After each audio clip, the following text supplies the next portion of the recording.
So I'm Abigail Hefer. I am a licensed clinical social worker. I've been working in the field of social work for almost 20 years now.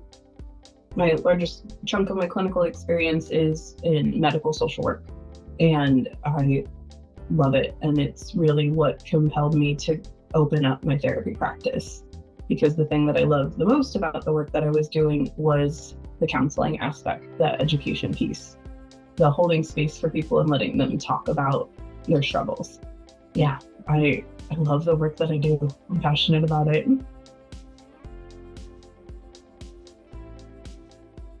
I like working with the older population just because I feel like I've learned a lot from them over the years. The majority of my clinical work has been working with people over the age of 65. I worked in hospice for 5.5 years, and I got to see a lot of different ways of aging and the dying process. And I feel like the benefit to the community with this is how we learn how to live, how to age. Aging isn't something that's taught. It's just something that we experience and we witness other people go through it. And we don't really know what it's like until we're in it. And working with the dying population, it's, people have questions about what's the meaning of my life? How is this going to serve anybody? And especially as people get older, it's just looking for this desire for purpose. And so if I can take what I've learned and relay it to somebody else who is experiencing something similar, then that's a benefit. That's how I can help their legacy live on.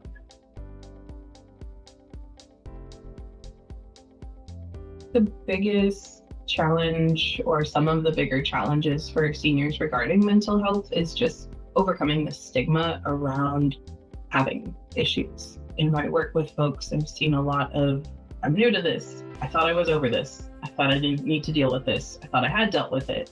Some of the other things that I hear are just the challenges around technology. Finances can also be a challenge for seniors. I think the biggest advice that I would have for people is just talk to your insurance. Find out what's there. If you have people in your life who understand how to use technology, reaching out to them and seeing if they might be able to help you with getting onto a call. I've worked with several folks who had a child, a spouse, a friend, get them set up for a telehealth visit. There's a way to make it work. The tips and resources available for folks who are seeking mental health care under Medicare, the biggest thing I go to is reaching out to your insurance.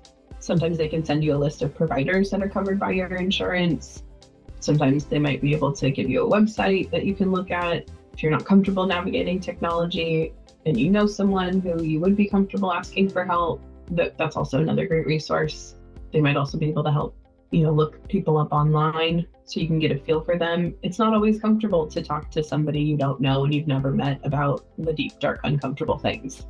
So getting a chance to talk with them beforehand to see if you feel connected or not. Cost is always a worry for everybody. Can I afford it? Does my insurance cover it? A great thing to know is that there's often payment plans that can be made if things look like they're too much. People with Medicare are often on a fixed budget. So if that's a concern, talk about it with your provider, talk about it with someone and see what the options are.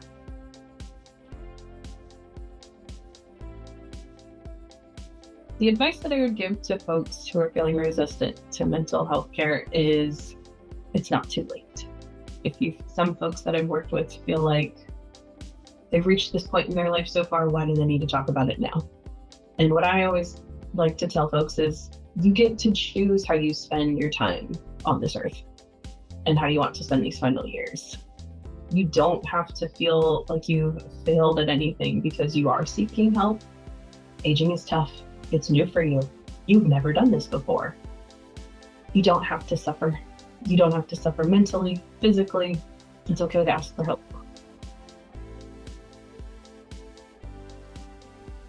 My message to help fight the stigma around mental health is There are more people out there your age looking for help than you might think. Do you want to find peace? Do you want to feel more connected with your family and friends who feel like something's getting in the way? Getting curious about why there's stigma. Why do we feel like it's a bad thing to ask for help? Yeah, anxieties are around, depression is around, but you don't have to suffer through it, and you don't have to do it alone.